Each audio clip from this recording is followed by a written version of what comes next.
Hello and welcome to today's webinar. My name is Steve Allure and I am the Director of the Americas for Secure Code Warrior.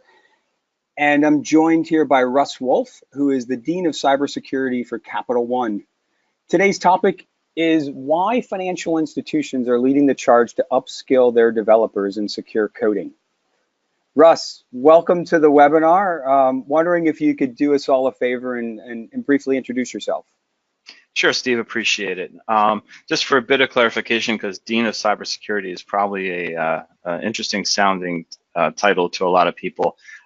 Capital One has developed an internal tech college where we've kind of spun out technical training into a separate institution within the company. So I actually lead the technical training for both cybersecurity and also for cloud. So that set aside, I have been in the cybersecurity world for about 20 years now. Most recently, I've been at Capital One just a couple years in this role with the technical college. And before that, I led product security and secure development programs at GE. So, and a number of sundry roles before that. So I've been doing this a while, and I'm very happy to be here with you guys. Excellent. Russ, we appreciate you making the time, and I'm looking forward to the conversation. Before we get started, one of the things that I wanted to ask you, Russ, is from your perspective, and I recognize that some of this you're going to either be able to speak to about your own personal experiences or on behalf of Capital One as a representative in the financial industry. Why are financial institutions investing in secure coding training? So why is your organization investing in it, and why should other industries care as much? That's a great question, and I think the first response I have to that, Steve, is that any company who's embracing technology and really bringing software into the foundation, kind of a foundational portion of their company, has to embrace secure coding. Capital One specifically, we're moving into a lot of new technologies. We're moving out of our data centers, and we're doing a lot of things where a lot of our enterprise is being defined as code. And when you have so many software engineers building out so much code, you just can't rely on the older processes of build, test, and throw it to the security group. So we really need to get our engineers up to speed on these things. Excellent. And that actually leads right into where we'll get started. So for today, we'll cover why our smart financial institutions, have changed their approach to software security. Look at some of the common elements of a successful software security program. Talk about the importance of gamification, metrics, assessments, and upskilling their development teams. So really the approach that one takes. Throughout this webinar, but at the end, we'll look specifically at some of the things that Russ and team are doing to lead the way at Capital One, and in the end, look at some key takeaways. There is an opportunity for those of you on the webinar to ask questions, so we ask you to submit those in a chat box, and we will have some time for some Q&A at the end of this session. So let's get started. So Russ, picking up on a theme that you just talked about, and we're not going to go reiterate lots of industry statistics, all which are really good and very powerful, but some of the themes are important to revisit. When we were talking about this episode of I Love Lucy came immediately to mind, and I think it's a really good one when you think about the fact of it's really hard to keep up with AppSec today, and when you consider that backdrop that you just talk about of organizations that are moving, financial institutions moving from bricks and mortars to become a digital organization and have going through digital transformations, the whole DevOps, agile movement, all it really means is more and more is becoming software driven versus people or physically related, and things are happening faster and faster every day. So moving from waterfall, which maybe is the equivalent of a manufacturing line here, and in starting to pick up the pace and pick up the pace and pick up the pace, you ultimately, it's not a funny matter, but when you put it in this context, it really is representative of the overwhelming task that many of us have, and something's got to change. one Yep, of the complete. elements of, go ahead, Russ. I was just gonna say I completely agree, and I think it's funny. I was just sitting here mulling over how many people on the call actually know who those two ladies were in the last slide, but you can Google Lucy and figure it out.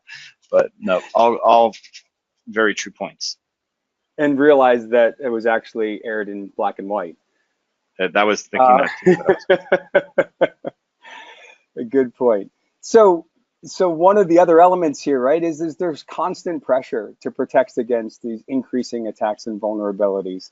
The reality is whether you look at yourself or your organization, unless you're, a pop-up hut in the middle of in the middle of a mall, or you are a disconnected, street vendor on the corner, everybody's connected somehow with their businesses and are starting to open up, if you will, how customers can access and interact with them as organizations, and as a result are vulnerable to certain, to varying degrees.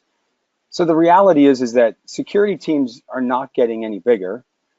And even if they could, the expertise continues to remain in short supply. Um, and ultimately, support from development teams is not enough. And I've heard you talk about this before, Russ.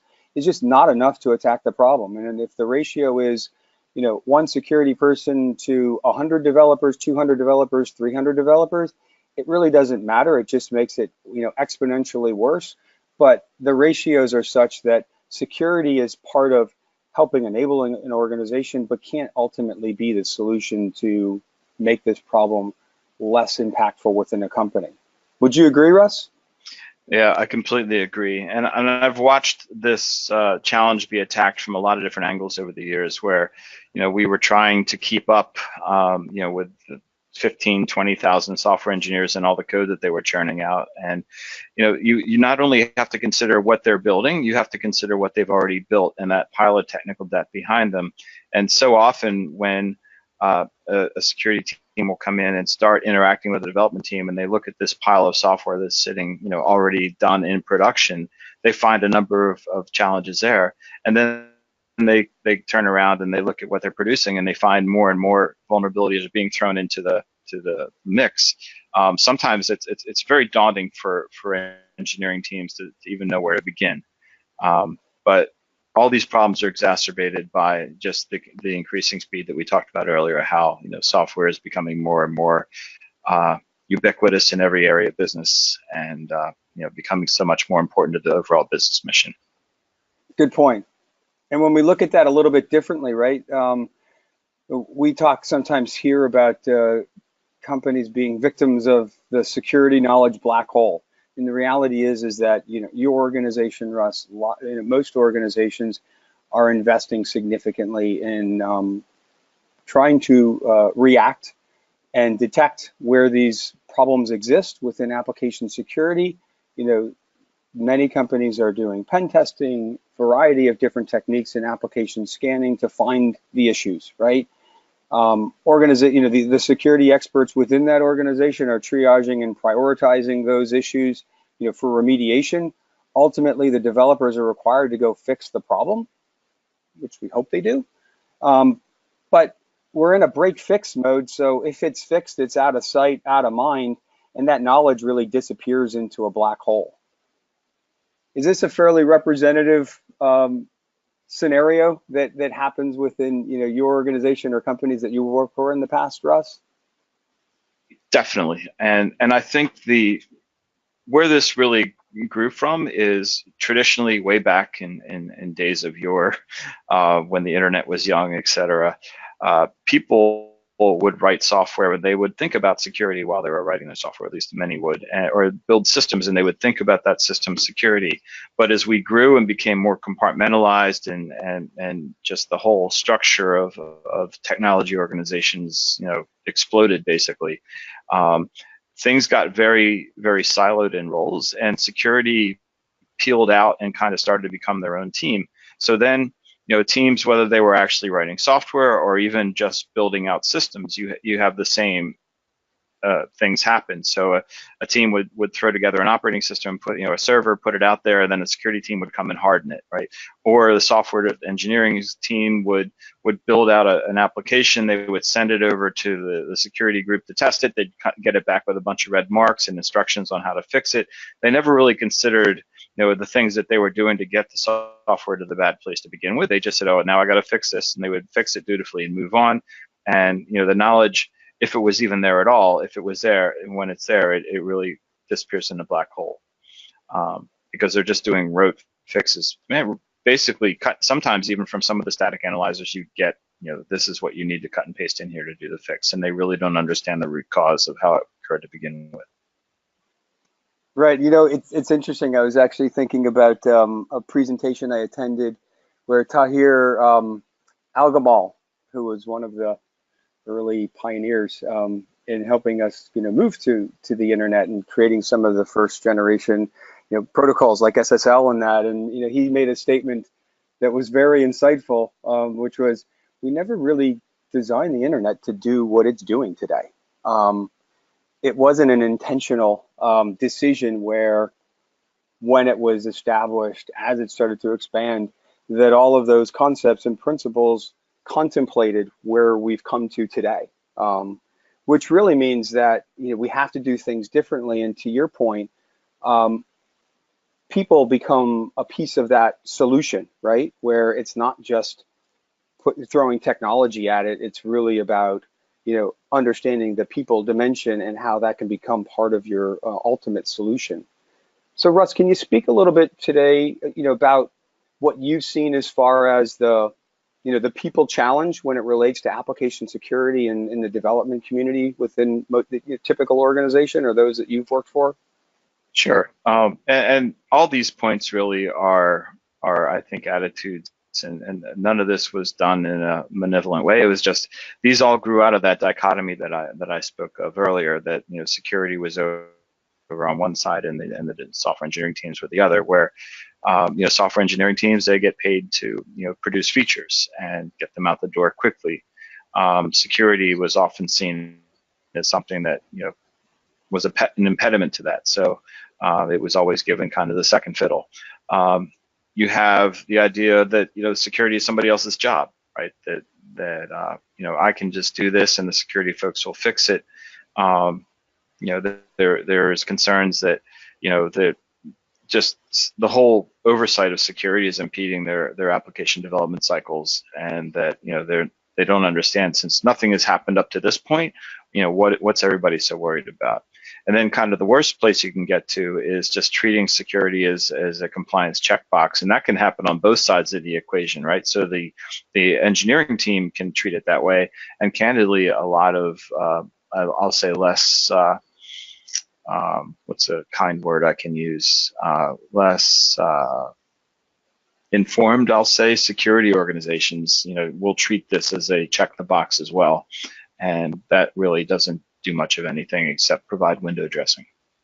Yeah, I mean, if you think about the fact of, it's kind of ironic, right? And we're slowly learning from our past lessons learned. But if you think about the whole movement to the industrial movement to manufacturing lines and the challenges around how do you perfect that process or improve that process from an efficiency standpoint, from a quality standpoint.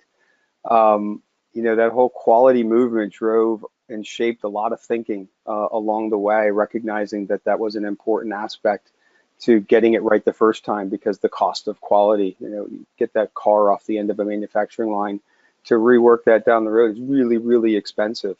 It's really no different, right?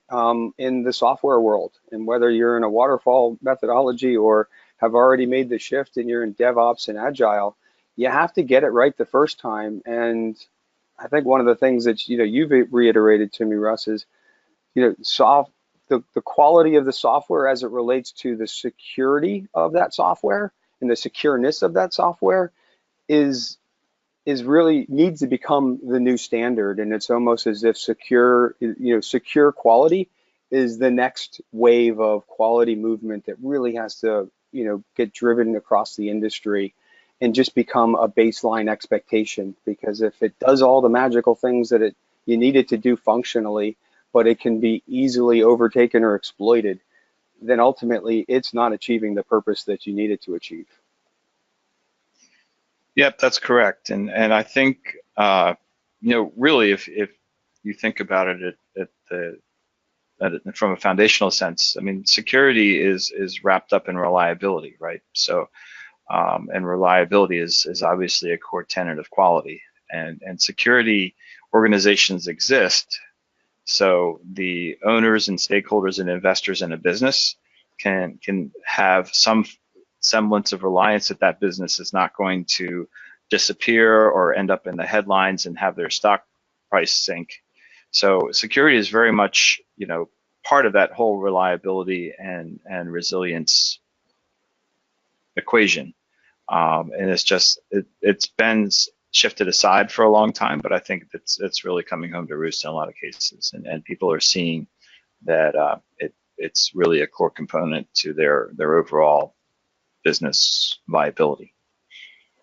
So when you link these points together, right? One of the things that we've talked about, right, is the net result is you end up in this endless loop of vulnerabilities. What does that look like in your experience, Russ? So I think I alluded to a little bit that earlier, that you have this technical debt that's built out, but really what's been happening over a lot of years, there's a survey out there, or a document called OWASP Top 10, which is basically a categorization of the most frequent software vulnerabilities that are found in websites, and that are the root causes of many of the things that you see in the headlines today, as far as exploits and organizations that have been hacked. And it's the top 10, and candidly, that top 10 has not changed significantly in the past probably 10 years, if not even longer. Things like SQL injection and cross-site scripting. They'll change places in the top 10 list as far as who's on top, but and maybe one will be added or dropped occasionally, but we're seeing this is kind of like a Groundhog Day, where we're seeing the same things happen over and over again. And a lot of that is due to, one, that black hole that we talked about earlier, about knowledge disappearing into, and also just the fact that we haven't really built the concept of security into a software engineer's into their culture and into their skill set. I mean, so much of secure coding is do it this way, not that way. Both ways will get you to the same end functionally, but one will end up with a vulnerability where the other won't. So taking the time to learn that and making that part of your craft, and being proud of that, and being rewarded for that, I think are all things that can help correct this situation. Yeah. So the misnomer is, right, in this particular context, that as long as I'm not increasing, I'm okay. But the reality is that if you're flatlining and you're seeing a pretty even trend line year over year, what you're really saying is that you continue to make mistakes, and you've adjusted your capacity to fix as much as you're making. And ultimately, that doesn't necessarily get software out the door more quickly, nor does it help in establishing and lowering your cost and increasing your time to market overall. So it's an interesting problem to address. As I don't think there's a couple of views that are never missed. I think in this case, as we've talked through this subject, I kind of sometimes look at common expressions and say that sometimes they get reversed. So many people in the world might know, don't lose the forest amongst the trees. But maybe in this context, right, especially when you think about the maturity of application security as one of the newer areas of focus within cybersecurity, and the fact that we've been taking this reactive approach for so long, or to start that, and we might feel good about the fact that at least it's not getting worse on those trend lines, that maybe we've been focusing on the forest And ultimately, it's the trees that we need to start to pay more attention to, right? So Albert Einstein's quotes used in many cases. I remember when we had our children and struggling to learn how to become a parent and deal with all of the fun realities around it. Um, there was something that I read that talked about, parenting is really teaching your children, and how many of us have been in school or heard our own parents say, if I've told you once, I've told you a million times, do this, why can't you learn that? And it's really the fact of, well, maybe it's not the student, and maybe it's the teacher or the approach that you're using to teach that student that really needs to change. So it's not the forest, it's the trees that you need to focus on. And I think, Russ, that's a piece of kind of where you've shifted your orientation and where your team is investing significantly. Uh, yep, I think that sums it up pretty well. We're not letting down our guard, obviously, on the technical controls and scanning and the application security efforts that we're doing on the the downwind side of the problem, right? So, but we're going way back up left in the development cycle, and we're saying, okay, what is the root cause of a lot of these things happening, and how can we start addressing the problem on that side as well? Just because the far end controls can only cover so much. And Right. candidly, there's even some issues that software scanning tools are not going to find. They're only found by, or avoided, I should say, by engineers who understand the concepts of secure design and development, the things that we're trying to teach them and get them to embrace today. Great point. And I think that kind of shifts to, where we want to move the conversation or focus the conversation more. And, at Secure Code Warrior, we take a certain orientation, and it's really about the glass is half full. There may be root causes, but there's also, root solutions. So the whole movement of shifting left is all about bringing things closer and closer to, when that work is created in the first place. Ultimately, developers, are the ones that are building those applications and coding those applications, and we see a real opportunity to think about this from the standpoint of secure developers are really the heroes within the business and can be a significant part of how that organization not only de-risks and differentiates itself, but does more quickly and more confidently. And ultimately, if you do it at a lower cost, you're going to be, leading the market overall. So let's keep on that theme a little bit as far as if a piece of the root cause is that we're not building applications that have some of these concepts in place, and it's developers that are focused on it. I mean, the fact is that this isn't a new concept, and it's not that many organizations, including your own, Russ, haven't been trying to affect this, right? So whether it's, and some of the realities around it and observations are, a one size fits all is never really a good strategy. Maybe if you're the only car manufacturer, your offer of choices of color, including black, black, and black, might work for Henry Ford when he pioneered the industry, but it's not going to work for a long period of time. So when we think about the technical community within an organization, what's good for one group of people might not be good for another.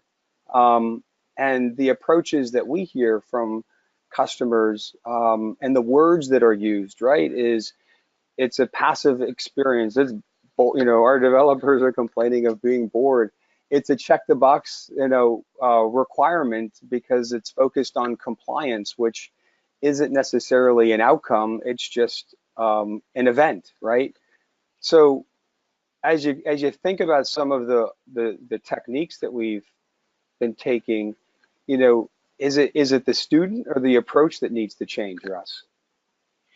Well, I think I've probably showed my hand pretty clearly already. I think it's definitely the approach.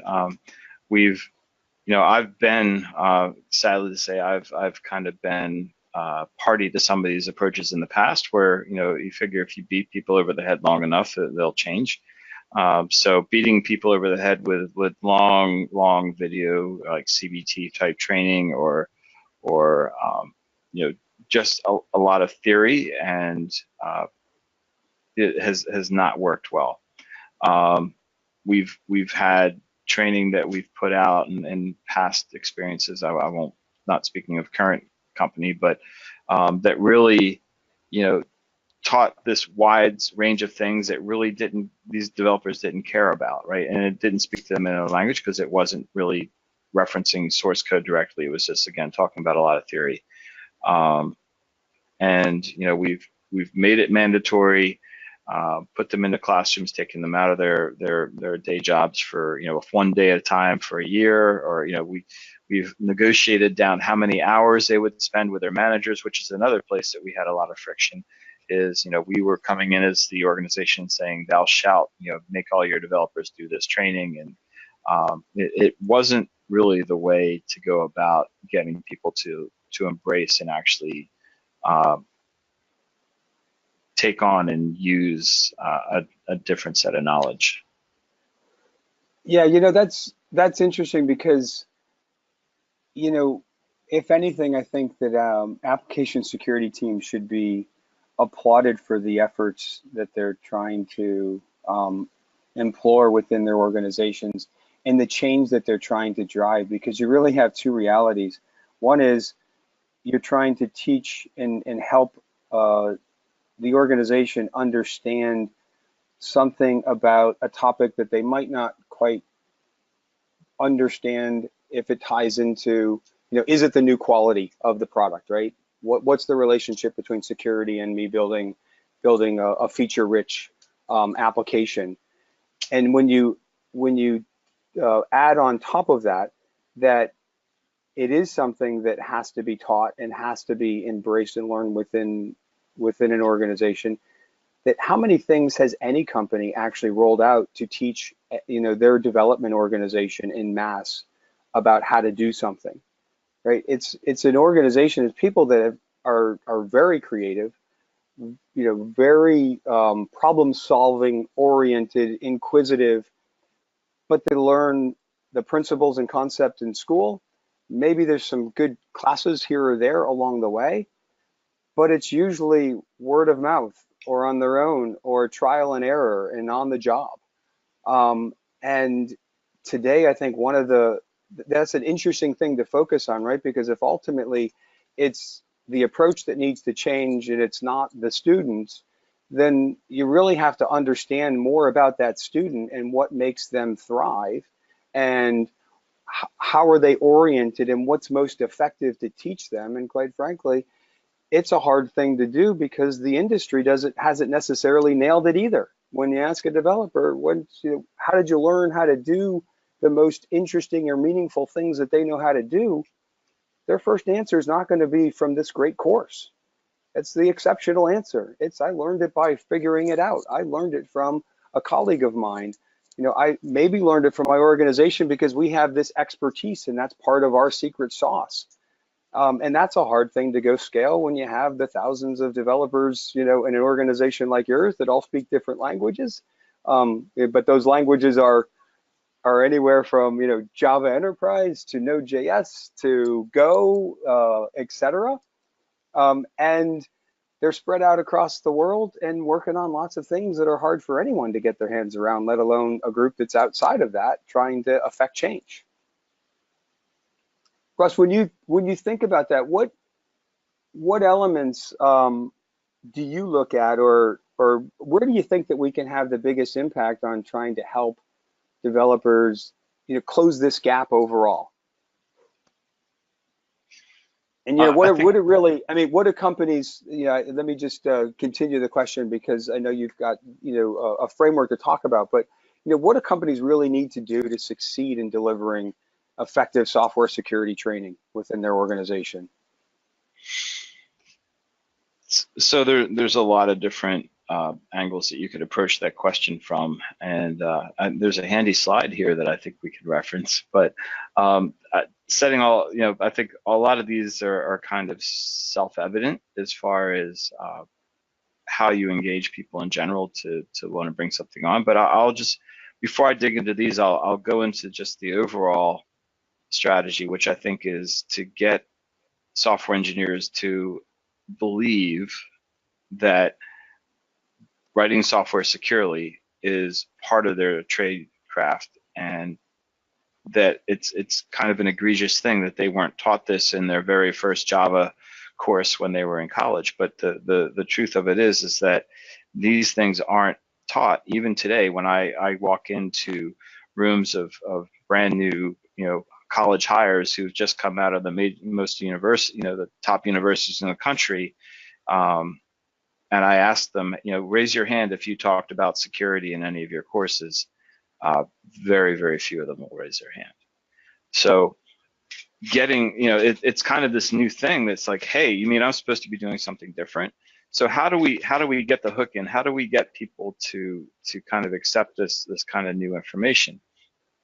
And I think it's about how we put the content in front of them, because if we just point them to a bunch of of boring movies or videos or things like that, I don't think they're really going to engage. So having good content, motivating them, getting their idea that, hey, I better pick up this skill because my peers are picking this skill up. And by the way, this isn't just a once and done thing. This is something that I can continue to go on and improve myself in, and really get them to understand that this is something that we're going to applaud their achieving, and something that we're going to really start measuring, and that we're going to recognize them for. And eventually, I think after you've gotten past this stage of getting some critical mass, you can make it to become an expectation. But I think it's just introducing this new concept to individuals who've been brought up and trained differently, and even some of the ones that have been out there for 20 years that have reached the place where we had back on the ostrich slide, where they have a lot of these jaded attitudes towards security.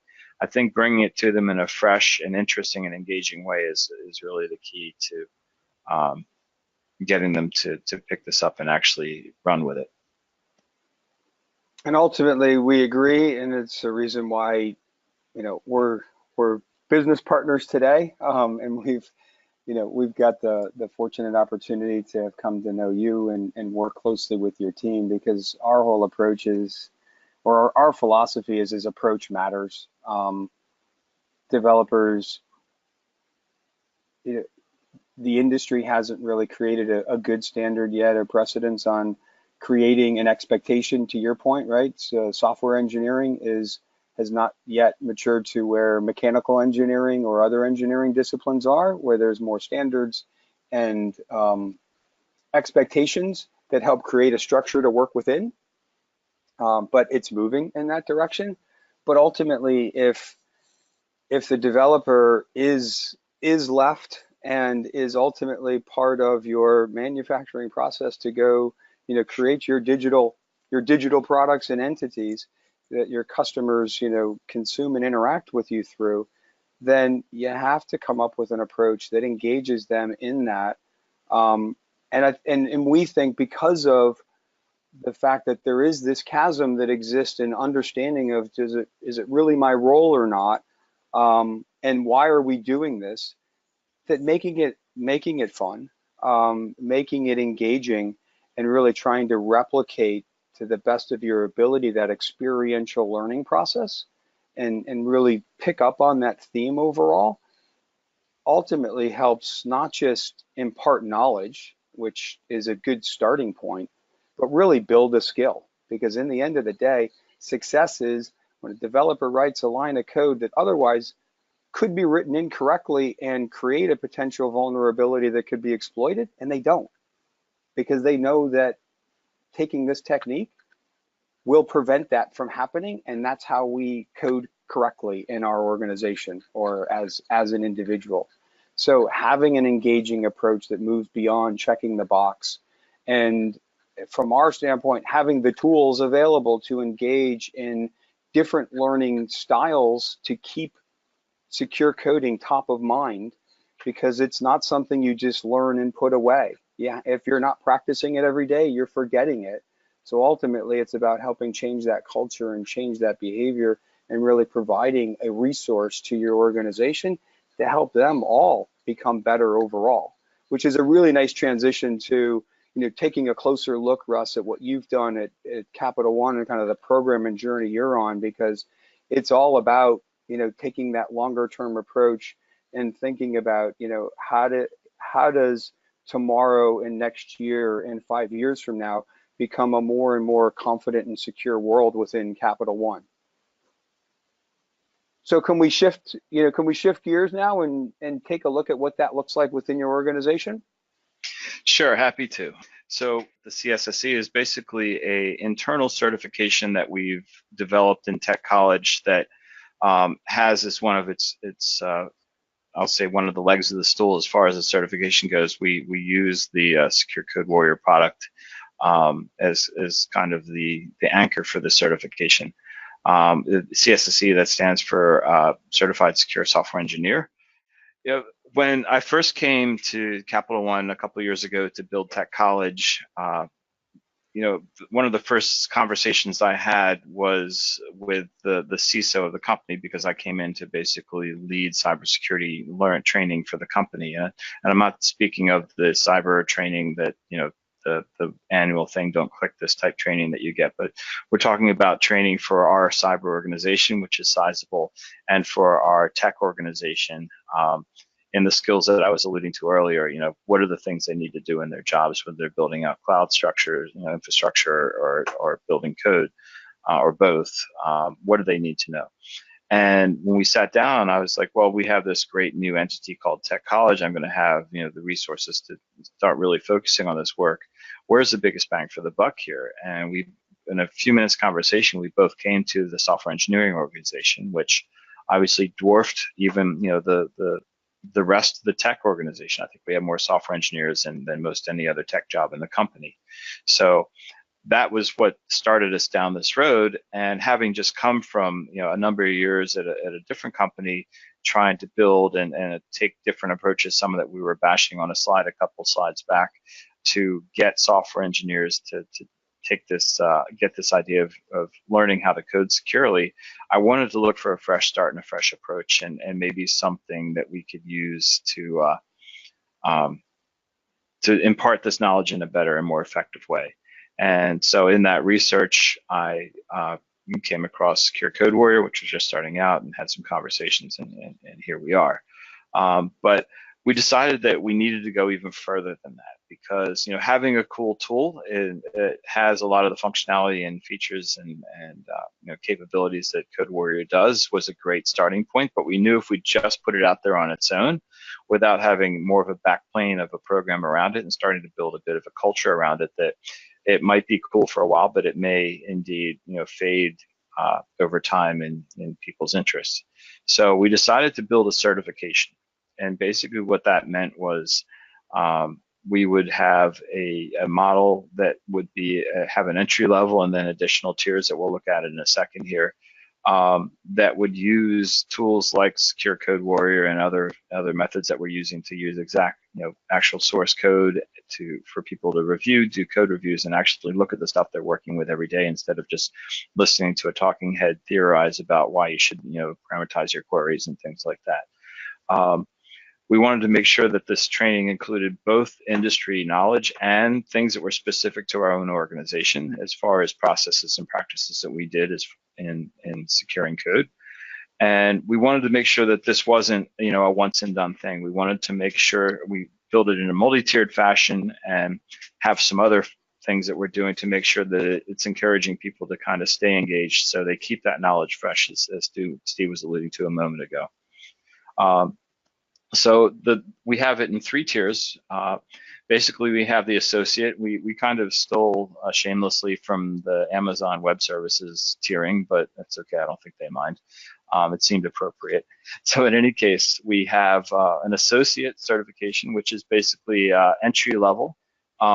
It's really just focuses on the OWASP top 10 and getting people, getting developers within their particulars. There's a number of different coding languages they can pick, but within a specific language, getting them proficient at recognizing patterns or anti-patterns, as you will, of bad code, and then figuring out what to fix them. And obviously, a lot of that is facilitated through Code Warrior. So that's really the first tier. The second tier, we wanted to make it a little bit harder, so we're presenting them with more difficult problems in Code Warrior and a deeper assessment. But then we're also teaching them, and then testing them on areas around secure design from the OAuth standpoint, and some of the AppSec features and processes that we have at the company. And then those really are the first two tiers that we have out and in production.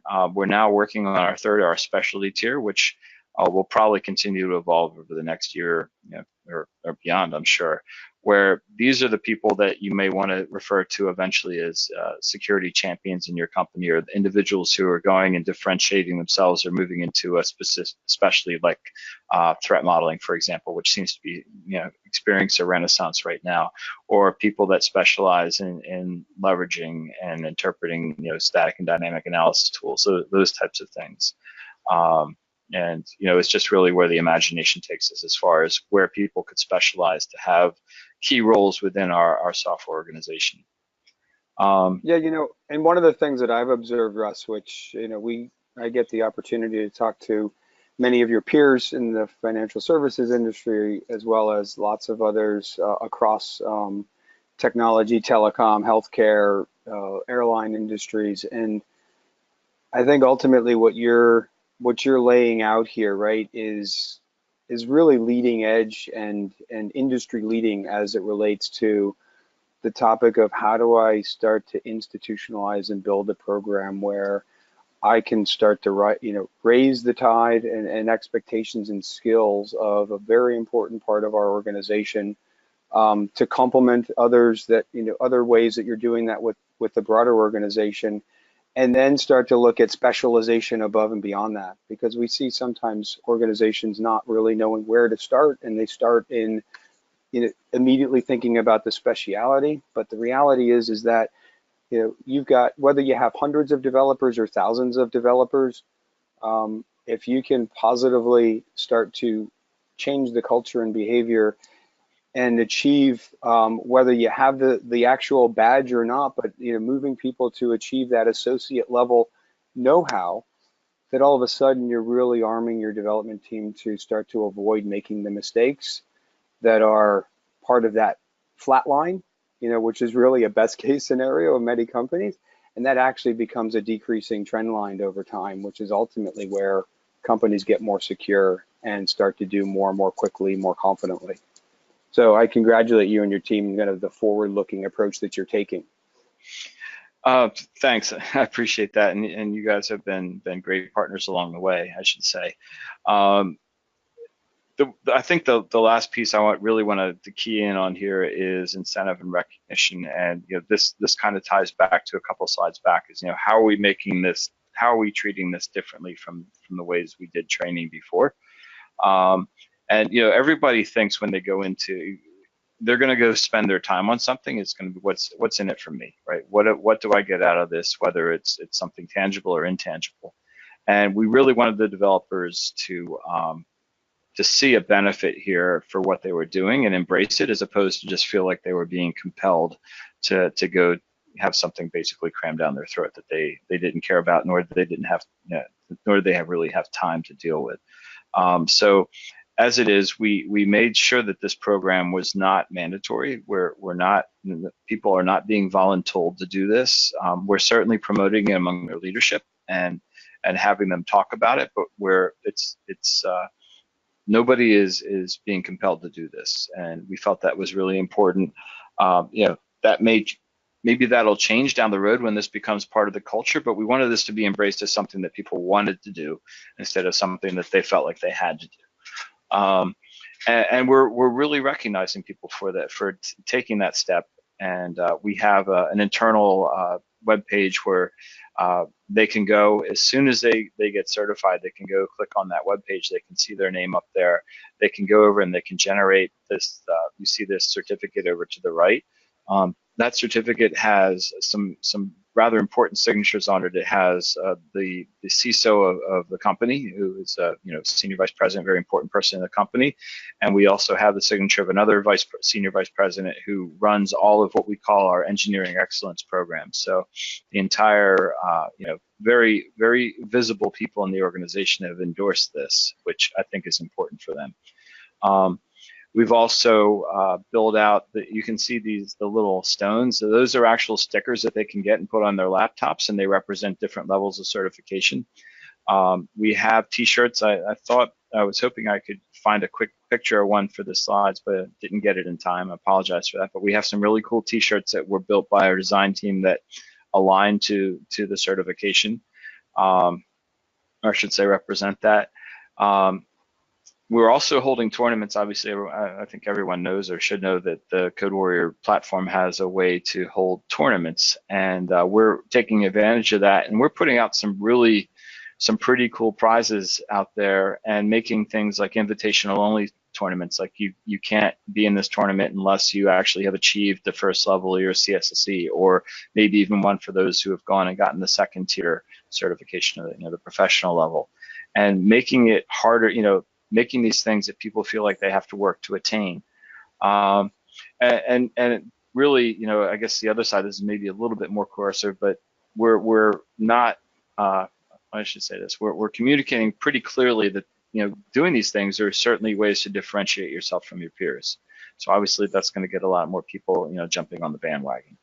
Yeah, Russ, when you think about that, right, it's my commercial instincts were going to go react to something you said earlier, but when you really digest this slide, right, different companies have different cultures, right?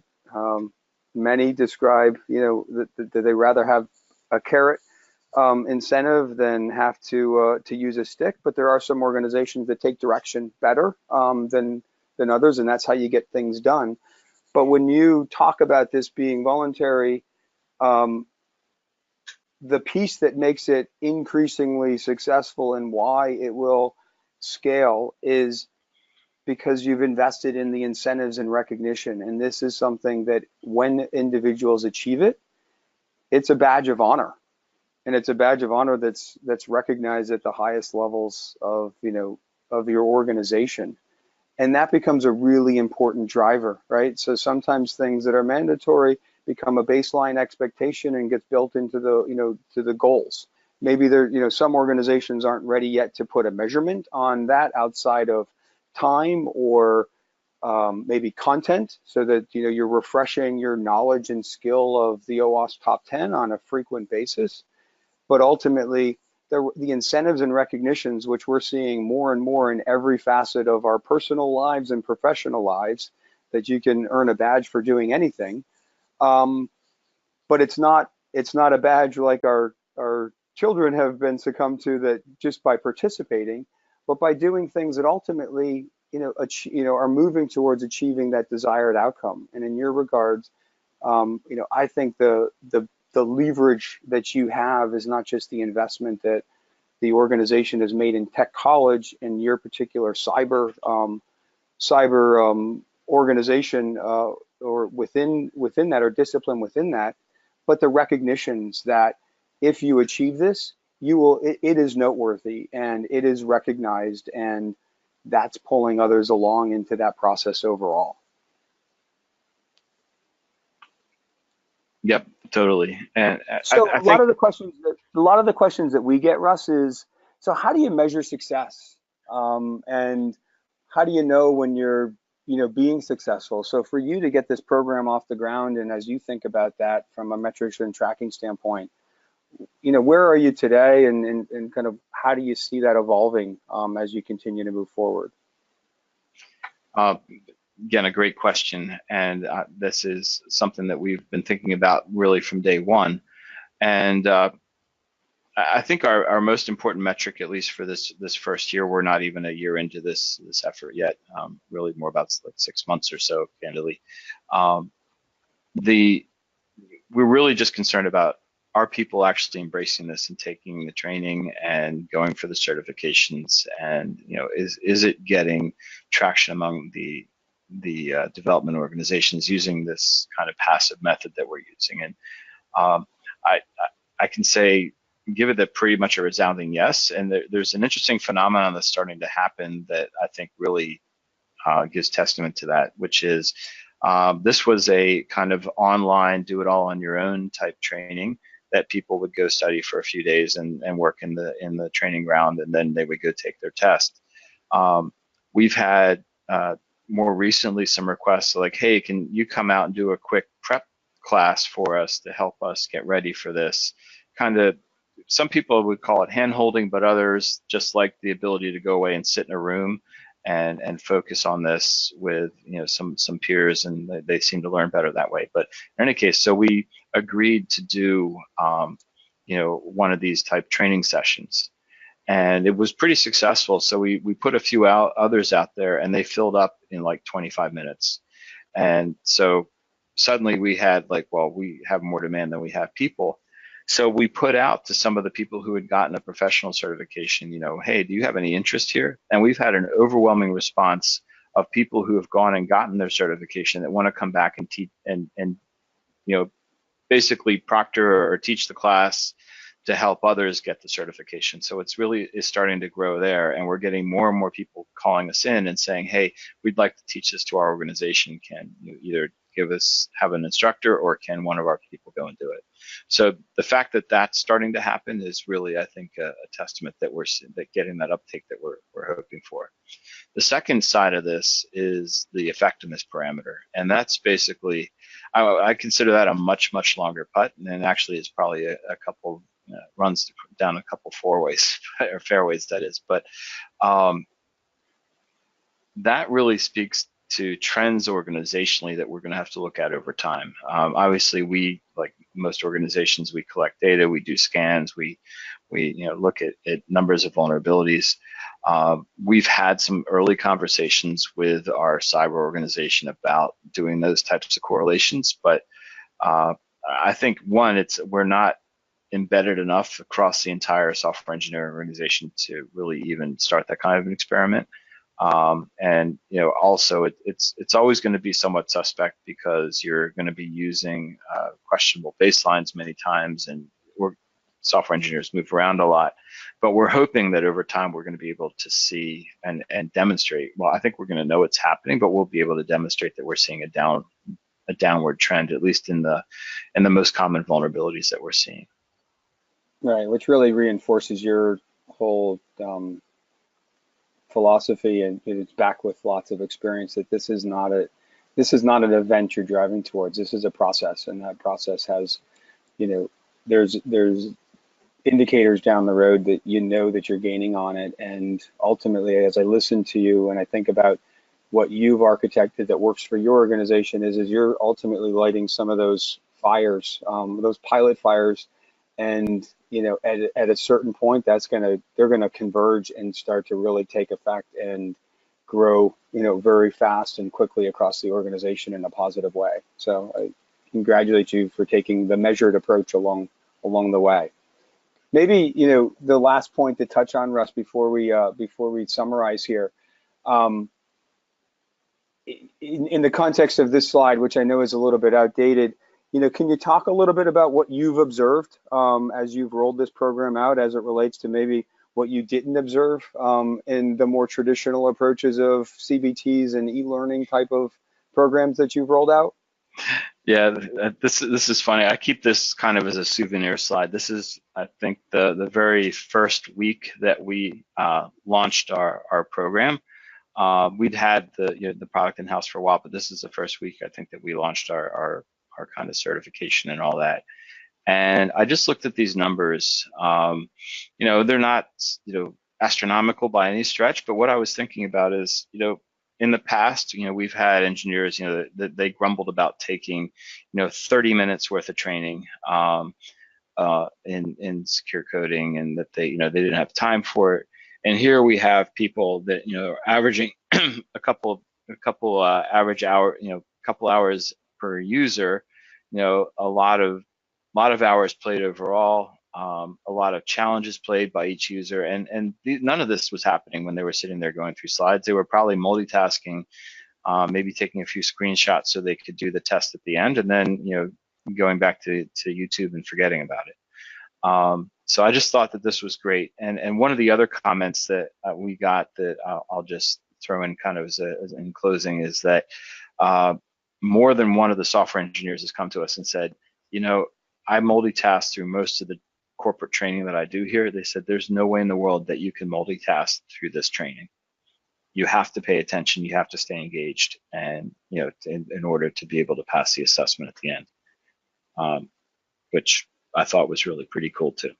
So Yeah, I've heard one prospect say there's new learnings at every, every step of the way, that challenges you to think. And when I, knowing our product,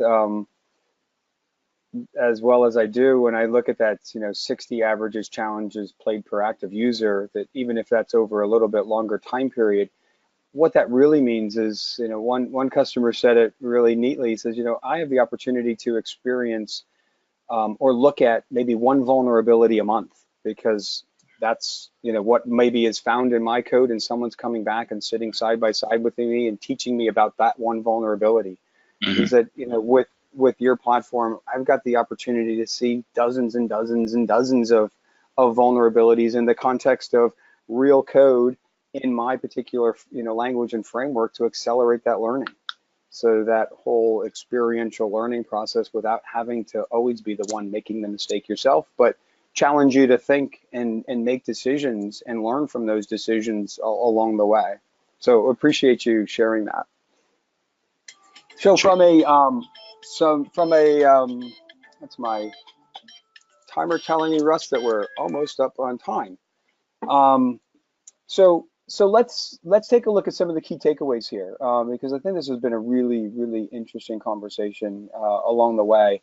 I mean, one of the things that I net out is, a one size fits all approach doesn't really work well for security training, especially if developers are part of your target audience. And we see companies struggling with that, knowing that they have to achieve regulatory compliance and they have to roll something out, and wanting to do something that is, as straightforward and common as they can, which is natural, right? Especially if you have scarce resources. What I think you've learned and what we're seeing in the industry is that approach does matter. Developers are very different than other individuals in different departments, or even across your broader technology organization, and they learn in a specific and certain way. And if you can lean into that and really focus on your approach, and is that approach aligned with helping that individual or that organization move from reaction or a break fix to really a prevention, which means that I've got to move beyond just knowledge and information and really build a habit or a skill, that you'll start to realize some of the, the positive effects of what that will mean from an overall quality standpoint, what that will mean from an overall output and timeliness of output. That security actually speeds you up, doesn't slow you down, which is, I think, is a misnomer today, um, and really help you build an approach that starts left, is prevention oriented, and builds a positive culture around security, where developers know it's as important as anybody within the organization.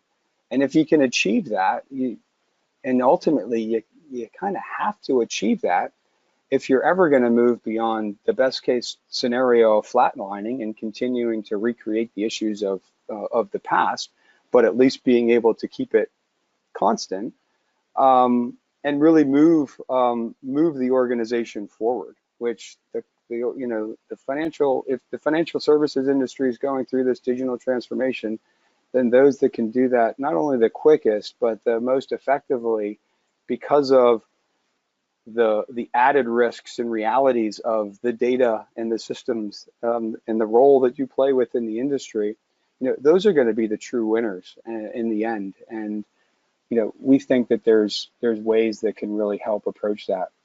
So ultimately, our advice is, make your developers the secure coding heroes within your organization. Start with a security mindset and find that approach. If we can be from help, to help to your organization, we'd be happy to do that. But ultimately, whether it's our approach or someone else's approach, just because somebody knows how to break something doesn't mean, or even that someone knows how to fix it, doesn't mean that they know how to prevent that in the first place. And just keep pushing to find the approach that helps you get to that prevention, because there's not enough people that will ever exist in the world to go react and detect and de-risk what's becoming more and more and more of just a digital reality of and world of tomorrow. So with that, I think, Russ, there isn't going to be any time for any additional questions. I know as I saw some questions pop up throughout the session that I was weaving those in and asking you those questions.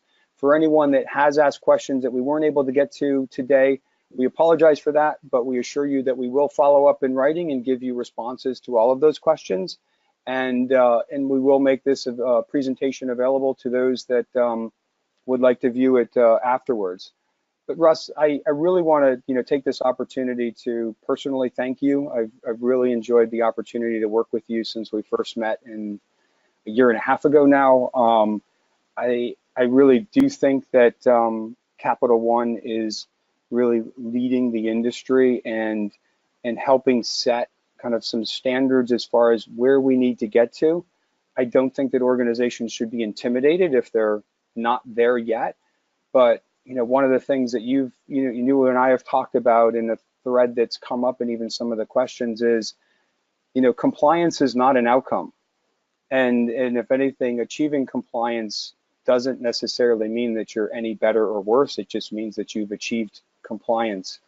And that ultimately those regulations and compliance checks are really in place to say, are you continually improving and making the investments to make tomorrow a safer and better world as it relates to securing your organizations? And let's start focusing on the people side of this. Maybe for some of you, this is an eye-opener and you haven't heard about us or approaches like this, and it gives you hope that there are ways available, there are solutions today that can help move that needle forward and really help make tomorrow a safer reality than we are today. So Russ, thank you. Thank you for your time here, your insights and experiences, and we look forward to continue to work with you on a going forward basis. My pleasure, Steve. Glad I could be here. All right, everyone, have a great day today, and thank you for listening in.